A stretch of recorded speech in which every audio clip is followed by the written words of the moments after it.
Frank, if you would like to. Yeah, well, just carrying on from the point that was just made, one of the things that we didn't discuss this morning that is an essential dimension of what's happening is the relationship between multiculturalism, diversity, and the politicization of cultural identity.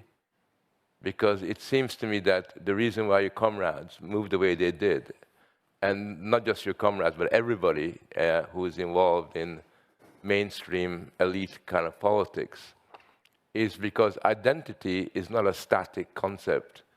You know, once you define yourself by an ethnic identity or a gender identity, or the fact that you're disabled, I mean, a variety of different ways, then identity becomes your life. It is something that you breathe, and it's not separate from your private life. It's not separate from your friendship circle. It's something that is all-encompassing.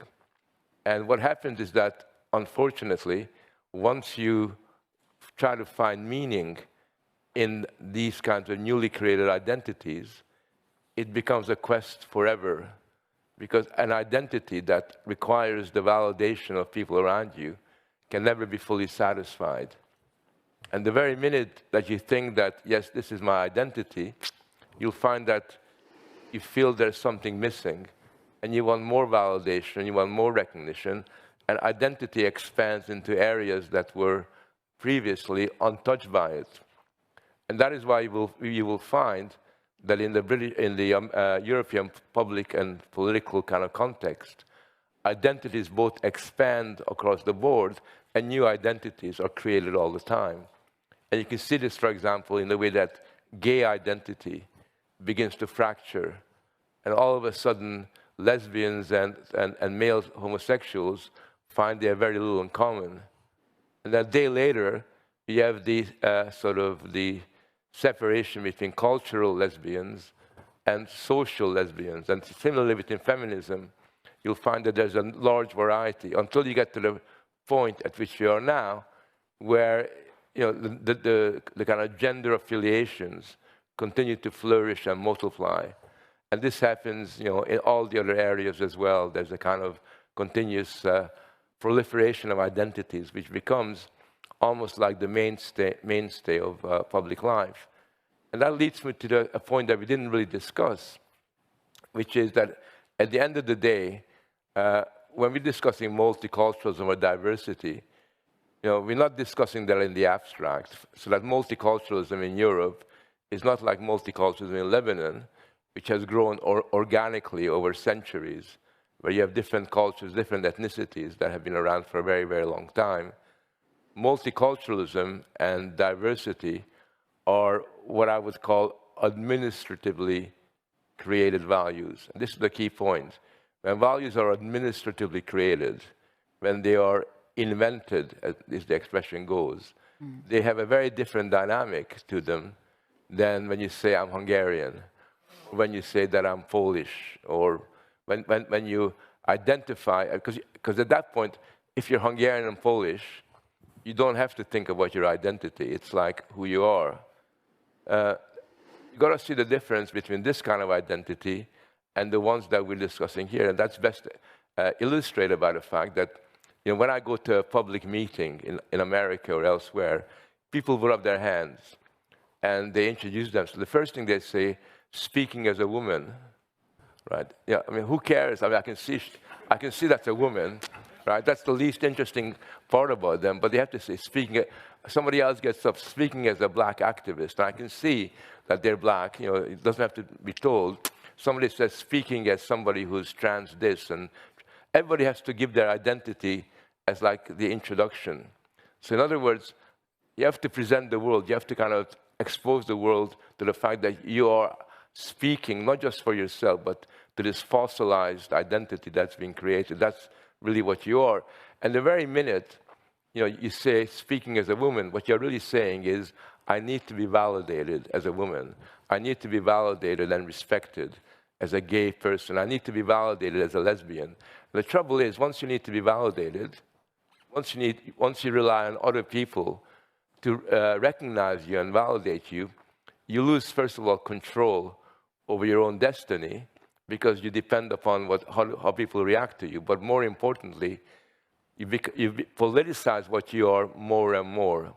Because now what happens is that your very existence is annihilated, is destroyed the moment I don't respect you. So if I don't use the pronoun that you want me to use, because I think you're a man or a woman rather than Z or D or whatever you are, then I'm not just simply disagreeing with you, I'm calling your existence into question. So it's really important to realize that.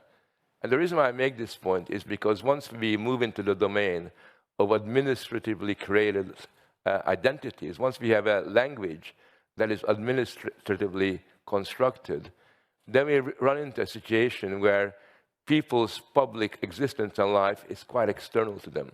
So if you take diversity, I think that's a very good example. As somebody has suggested, there is nothing valuable about diversity.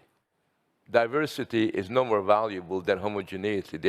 Both of them are a description of a fact of life, right? It's a bit like saying, giving sunrise a value. We value the sun coming up in the morning. It's got that same kind of ethical or normative content. But what we've done is we've given a normative content to dimensions of our life which do not have an ethical basis to it. And that comes back to a very important question that we should have discussed in more detail, and maybe MCC Brussels will organize a conference on it, which is, what is a value? Right? I mean, what is a value? Because the minute we ask that question, we run into a lot of trouble. So, for example, in the Anglo-American world, in the pluralist Western societies, we don't just talk about value, but we talk about values. We pluralize values, which basically mean that there are different ways, there are different kind of values that we need to appreciate and validate. And that's a very major problem, because if we pluralize values, like if we pluralize culture as in multiculturalism, there can be many cultures existing side by side together, then basically what we do is we violate the very meaning of the fact that there are certain aspects of our existence that give meaning to our life and guides our existence. So when we talk about values, it's about giving meaning to life and providing a guidance to life. Now, I don't think there's anybody in this room who would argue that diversity fits that category. I mean, diversity does not give meaning to life. I mean, you've got to be an idiot to imagine that it gives meaning to life. And certainly diversity does not provide a guidance to what a good life is.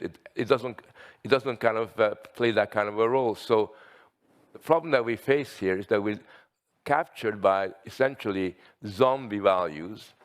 There are zombie values because they're emptied of any normative content. There's no normative content in any of it. And yet we insist on turning these accomplishments, these administrative accomplishments, into real kind of values. So basically, public discussion under those circumstances becomes impossible. And which gets me back to identity politics, which is essentially based on the fact that you ghettoize and you quarantine different groups from one another, which makes it impossible to have a democratic public space. So for me, multiculturalism has got a lot of problems, so does diversity. But the biggest problem with this concept is that it destroys the possibility of a genuine democracy. Because under those circumstances, there's nothing that binds citizens together. And there's not even the possibility of a common language. Because common language actually presupposes that there's a basic understanding and commitment to a certain ideal of what a good society is, a commitment to what is a good way of guiding us into the future. In other words, a common value, and not values, but a common value that kind of makes us into what we really are. And I think that for us, the really important thing is to question this language and to reappropriate a more basic language that's based organically upon certain traditional dimensions of our existence, that takes into account that there's certainly for Europeans, there's a system of ideals that evolved through centuries of struggle, from the Greeks to the Romans to the Judeo-Christian tradition, all the way to the Renaissance, Enlightenment onwards. And we learn to speak that kind of a language that is not administratively created, but is organically evolved from a very important historical experience. And for me, my job is to historicize our public life, is to create an organic link between the present and the past, which has been ruptured, more or less, so that we can move forward in a more intelligent way. Frank? Yeah, I mean, it was really brought home to me when 5 or 6 years ago, I was reading about how in Holland, the way they tried to integrate people who didn't feel Dutch was by getting them to do things like looking at pictures of naked Dutch people being, running around on a beach, to demonstrate that people in Holland are very liberal and open and everything else. That's the point that I realized that Holland had a big problem. Because if being Dutch meant taking your clothes off, then that really wasn't a valid way of establishing a common community. And I think that there's something artificial that is sometimes tried as a way of dealing with a very manifest kind of problem. But I think that the important thing for me, and I come back to this all the time, is what does it mean to be Belgian? What does it mean to be French? What does it mean to be Hungarian? Now, if you take the case of Hungary, and I'm not an expert in Hungarian history, but Hungary did not begin its existence thousands of years ago by being a homogeneous Hungarian community. There's a lot of people moved into Hungary, they interacted with each other, they gradually developed a common religion, they gradually developed a common way of being, they began to eat the same kind of food and everything else. And from that, gradually you had what you could call today a homogeneous Hungarian society. But the importance of our Hungary is not that it's homogeneous, because that's just a descriptive phenomenon. The really important thing about Hungary, as far as I can tell, is that people feel Hungarian. So there's a feeling, that kind of is within their hearts and within their soul that makes them into Hungarian. And that you cannot do by, in Hungary, giving people pictures of people dancing the csárdas, or forcing people to eat paprika stew or anything of that sort.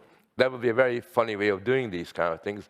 There's got to be a way in which society is organically evolves, as opposed to the way in which values and ways of being are artificially imposed on people. Now, the logic, for me, the key thing is that at the end of the day, what Poland is, what Hungary is, or what Sweden is not a philosophical question. It's not even a political question. It's something that ought to be determined by Hungarians or Poles or Swedes. That's the key element. So if Hungarians decide that they don't want any migration into Hungary because they've seen what happened, let's say, in Leicester or Bradford, or they've seen what happened in Malmö in Sweden or a whole lot of other places, and they say, well, that's good for the Swedes, let them enjoy that kind of experience, that's really good for other societies, that's their right to decide that this is the kind of society they want to create. And therefore, at the end of the day, when we think about the EU, the key thing that is the most important and the most wonderful alternative to multiculturalism and diversity is the principle of sovereignty, the principle of national sovereignty, because the principle of national sovereignty is not just simply about nation and nationalism. National sovereignty is the foundation on which a democratic public can establish itself. Without national sovereignty, you cannot have citizens. You cannot have a sense of public life. And I think that's the key thing that we're trying to defend here. And to me, it's a package. All these things are interlinked with each other. And the minute we try to interfere from outside, as the way that the EU at the moment is trying to do, then all you can do is to disrupt and dislocate a kind of society that's evolved by itself without the need for expert technocratic advice by these wonderful bureaucrats hanging out just down the corner from here.